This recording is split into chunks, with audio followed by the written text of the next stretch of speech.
Bismillahirrahmanirrahim. Assalamualaikum warahmatullahi wabarakatuh. Alhamdulillahilladzi bi ni'matihi tatimmus shalihat. Wassalatu wassalamu ala asyrafil anbiya'i wal mursalin wa ala alihi wa ashabihi ajma'in. Allahumma anfa'na bima 'allamtana wa 'allimna ma yanfa'una wa zidna 'ilma. Qala Allah Ta'ala fi kitabil aziz, a'udzu billahi minasy syaithanir rajim.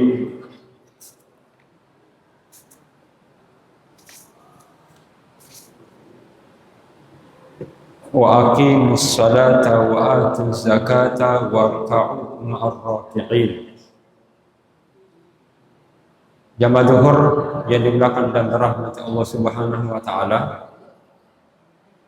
Pada kesempatan berbahagia zuhur kali ini kita akan mengangkat satu tema yang diangkat dari pertanyaan tadi pagi, ya, pengajian tarjih subuh. Salah satu pertanyaan adalah bahkan curhatan ada beberapa masjid Muhammadiyah, atau bagaimana kalau ada masjid Muhammadiyah tidak melaksanakan sholat tarawih secara berjamaah. Pada dasarnya dalam tuntunan tarjih sholatul jamaah itu dikerjakan dalam baik salat fardu, boleh juga dalam salat nafilah. Di tuntunan salat tatawwu itu menjelaskan tentang kebolehannya. Walaka an tusalliyaha munfaridan aw wa fi jama'atin. Dalam hal melaksanakan salat sunnah dilaksanakan secara sendiri-sendiri dan juga boleh secara berjamaah. Ya, sehingga salat tarawih dilaksanakan berjamaah masyru', dibolehkan.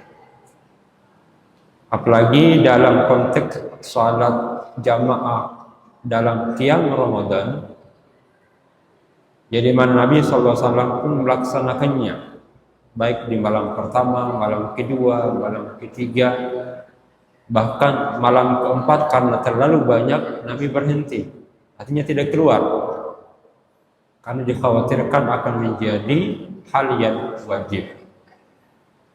Nabi pun SAW ketika salat malam dibersamai oleh sahabat Ibnu Abbas radhiyallahu anhu. Aisyah pun pernah salat bersama dengan budaknya. Bahkan dalam salat itu budak itu membaca Al-Quran dengan melihat mushaf, sehingga dalam fatwa tarjih boleh kita salat qiyamul lail dengan melihat mushaf yang tidak menghafal beberapa surah. Tapi kalau dalam salat fardu ditekankan dalam surah-surah yang mudah. Faqra ma tayassara ma'aka minal Qur'an. Jadi kalau saja salat sunnah tetap diperbolehkan dalam Ramadan, justru itu dituntunkan dilaksanakan secara berjamaah, tentu salat wajib lebih-lebih untuk dilaksanakan secara berjamaah.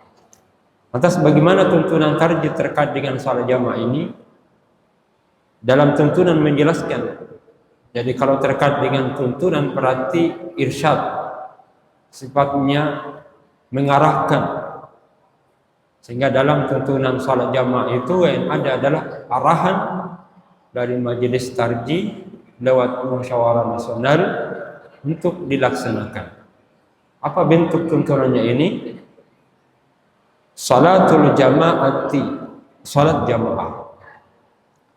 Hafidh ala salawatil maktubati fi jama'atin. Ini memang berarti sifat dan tradisi selama ini yang dibangun oleh Muhammadiyah itu kita diminta untuk jaga, hafid. Jadi berusahalah dengan semaksimal mungkin, jagalah terus itu salat dikerjakan secara berjamaah. Salatul maktubah, salat fardu. Ya. Di mana dilaksanakan itu? Fil masjid. Dilaksanakan di masjid.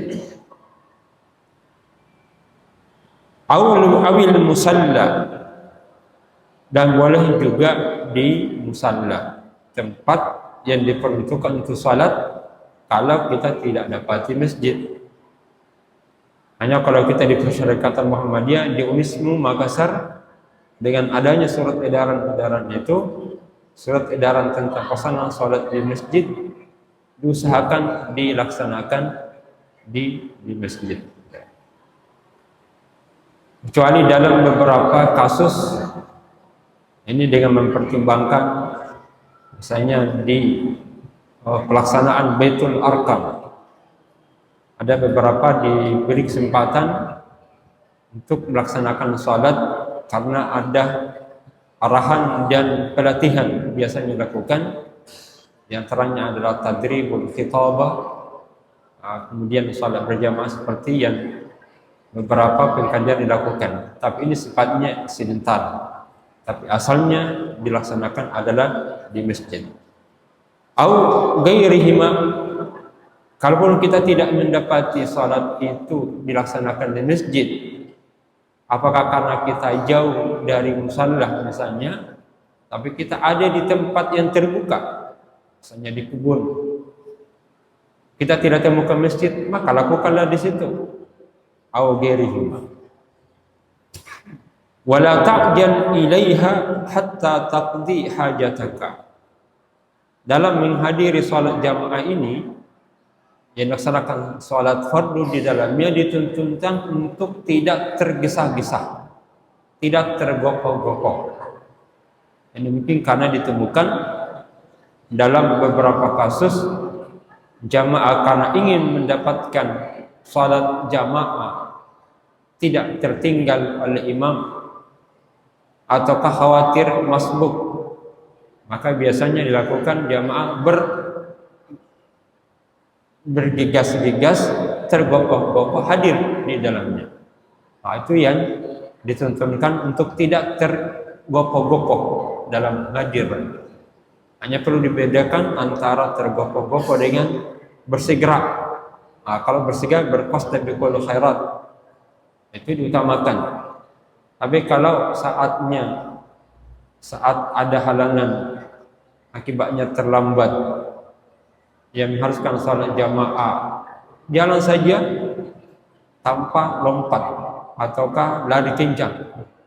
Wala ta'jal ilaiha hatta taqdi hajataka, sehingga keperluan kita tertunaikan. Hajat darurat misalnya di WC, kita buang hajat, tentu menyempurnakan hajatan kita di situ yang seharusnya masih dikeluarkan, tapi karena kita ingin mengejar jamaah itu, justru yang terkadang ini yang kekhusyuan kita di dalam sholat tidak terpenuhi. Oleh karena itu, tetap untuk tidak tergopoh-gopoh, selesaikan hajatanmu dan hadiri dengan tenang, tentram dan damai. Wa in uqimatis salatu famshi ilaiha bisakinah. Nah, kalau sudah ditegakkan, maka hadirlah, datangilah dengan tenang. Wal ya'ummakum ahadukum, dan hendaklah di antara mereka itu ada yang menjadi imam dan imam. Walakum an ya'ummakumul a'ma awil maula. Boleh tidak mengapa mengangkat imam dari seorang yang buta. Jadi bukan penghalang kalau ada orang buta jadi imam ataupun hamba sahaya. Lalu bagaimana posisi imam dan makmum ini? di mana batasan salat jamaah itu adalah irtibatul imam wal ma'mum min takbiratil ihram ila salam. Batasan salat jamaah itu adalah mulai takbiratul ihram sampai dengan salam. Inilah yang harus dijaga, keterkaitan, ketersambungan antara imam dan makmum mulai takbiratul ihram hingga salam. Sehingga setelahnya itu, setelah salam, maka tidak ada ikatan jamaah antar imam dan makmum. Posisinya adalah wal yakumil ma'mumul wahidu yamina al-imam. Jika posisi makmum itu hanya seorang saja, maka hendaklah ia berdiri di sebelah kanan imam, sejajar. Walaupun kalau Syafi'iyah sedikit mundur, namun dalam redaksi di sini menyejarkan antara imam dan makmum dan posisinya berada di sebelah kanan, tidak di sebelah kiri. Kecuali dalam tempat yang agak sulit menempati imam menjadi sebelah kiri, posisi tembok, mungkin diambil sebelah kanan ada tembok, ataukah di sebelah kiri, sebelah kanan itu imam bersih keras untuk tidak mau pindah tempat. Pun kalau kita minta tidak mau berpindah dari tempat itu, maka tidak mengapa mengambil posisi kiri. Namun ketika ada longgar, maka diharap bergeser. Seperti ketika sahabat Ibnu Abbas diarahkan pada posisi kiri berpindah kepada posisi kanan. Ya. Di sini tidak mempengaruhi salat, walaupun bergerak karena dibutuhkan. Hingga dalam salat jamaah ada saja gerakan-gerakan itu dibutuhkan. Ini yang terkadang kita dapati sebagian masjid. Ketika ada saf yang kosong, kan ada jamaah yang berhalangan, tidak mau berpindah-pindah. Padahal itu longgar. Memang ketika gerakan itu tidak dibutuhkan, ya tidak boleh. Tapi kalau dibutuhkan untuk menyempurnakan saf, maka tidak mengapa bergeser. Apakah ke kiri ataukah dari belakang maju ke depan. Wal yakum al ma'mumul wahidu yaminal imam wal isnaini fasa'idan khalfa. Kalau itu ternyata lebih daripada dua ke atas, maka kita letakkan imam pada posisi tengah, maka makmumnya di belakang. Wal tusawwu sufufakum wa tarasu. Hendaklah imam itu menyambungkan, merapatkan saf. Para makmum menyambungkan, merapatkan dan meluruskan saf. Jadi ini sebenarnya ada dua arahannya, baik kepada makmum itu sendiri maupun kepada imam. Untuk kepada makmum, wal yutasawwu, wal tusawwu sufufakum wa tarasu.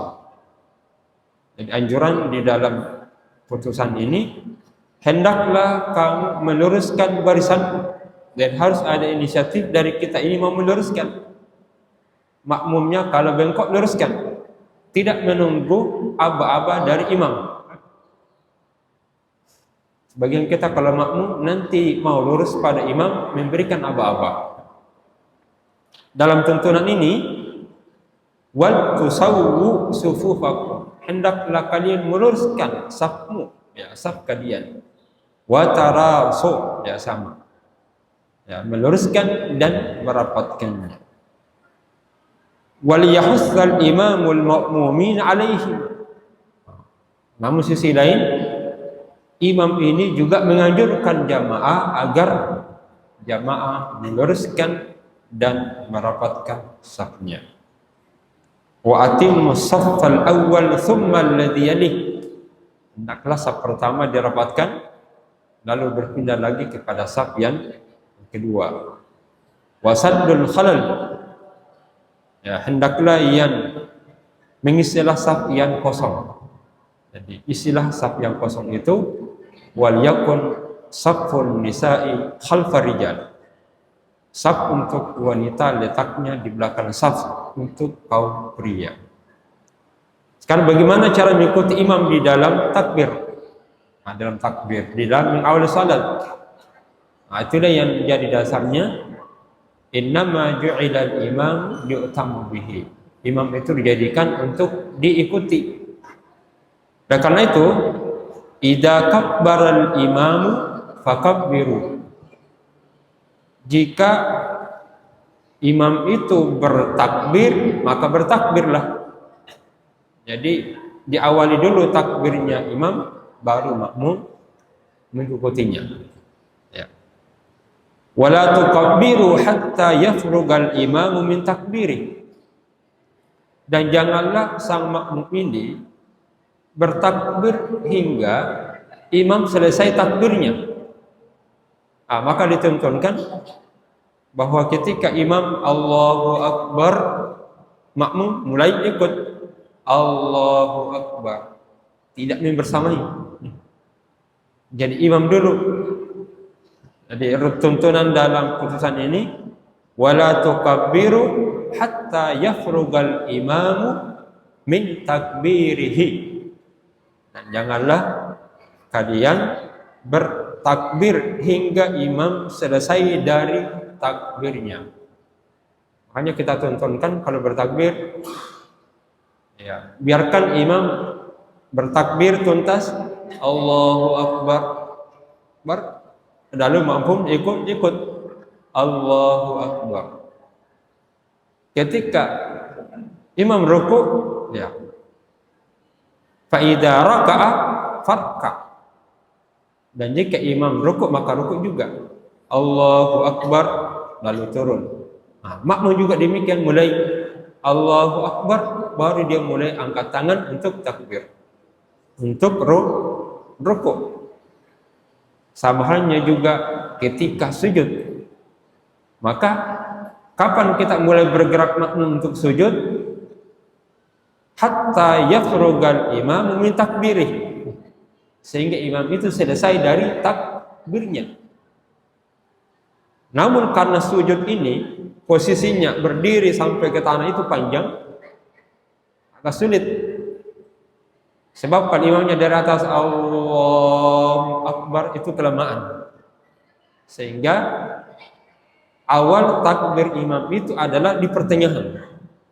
Hina yahwi sajidan.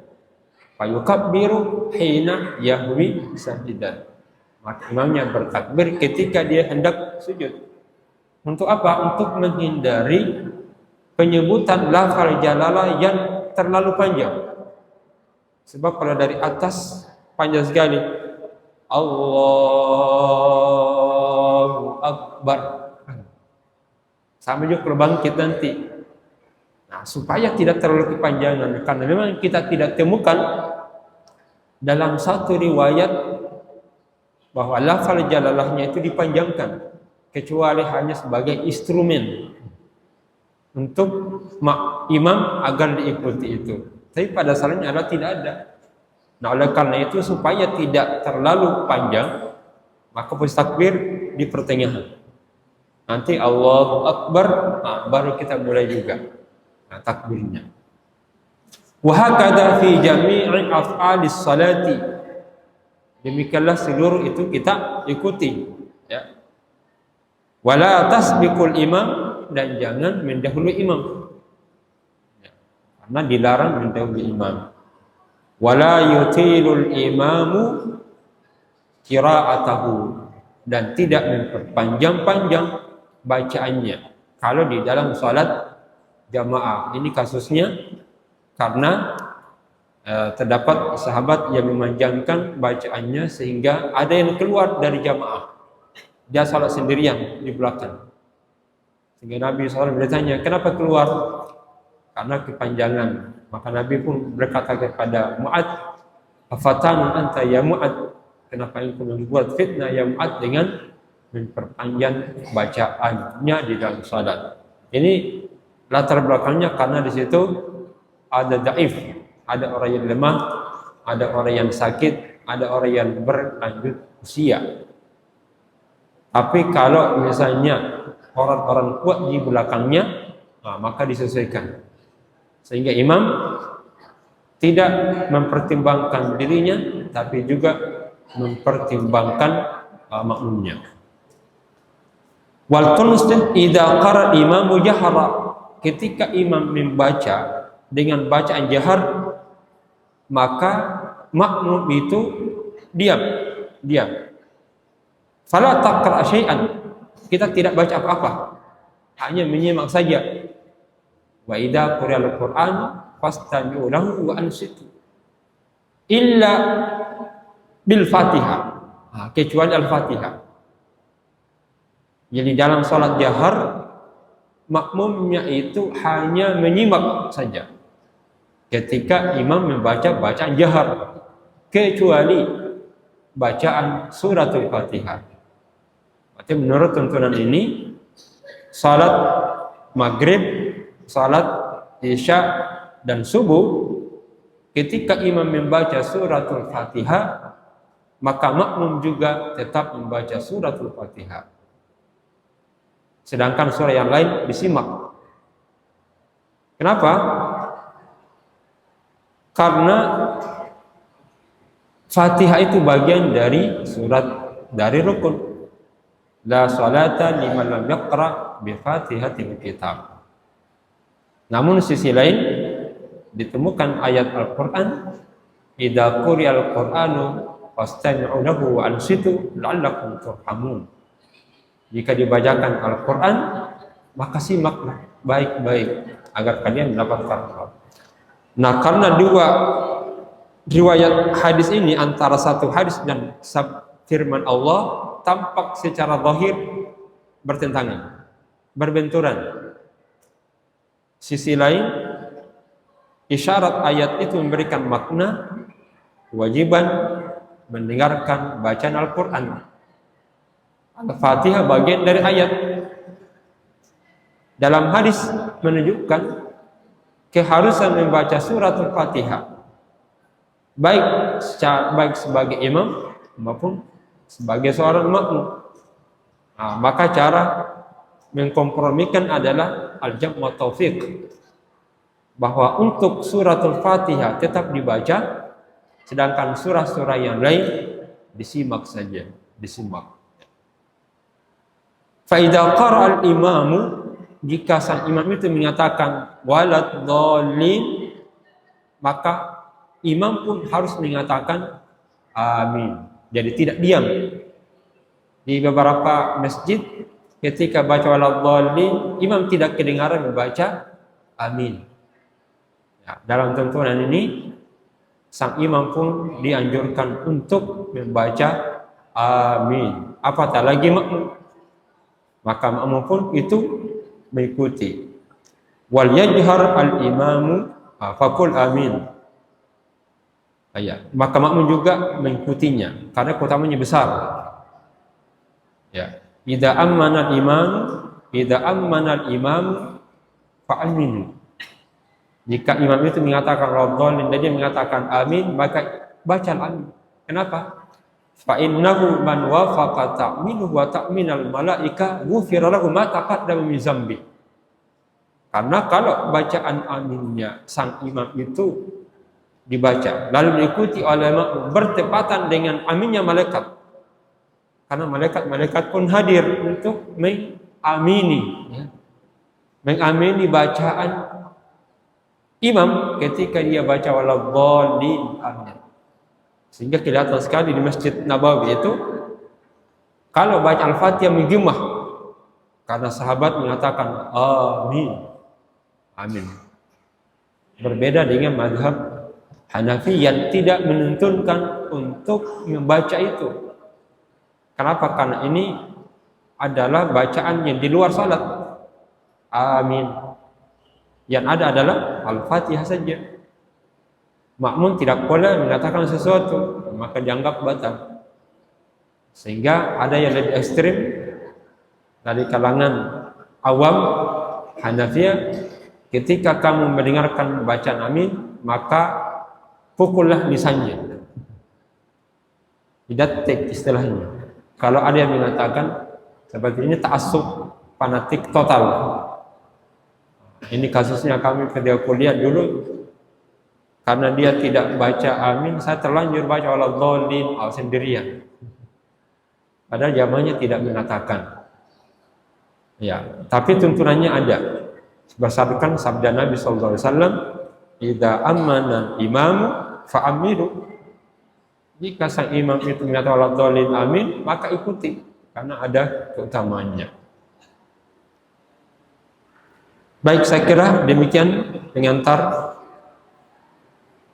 kajian zuhur kita kali ini yang mungkin tidak terlalu panjang karena kami akan bergeser sebentar untuk mengikuti penutupan daurah. Pun kalau ada pertanyaan dipersilakan. Terima kasih Pak. Mungkin ada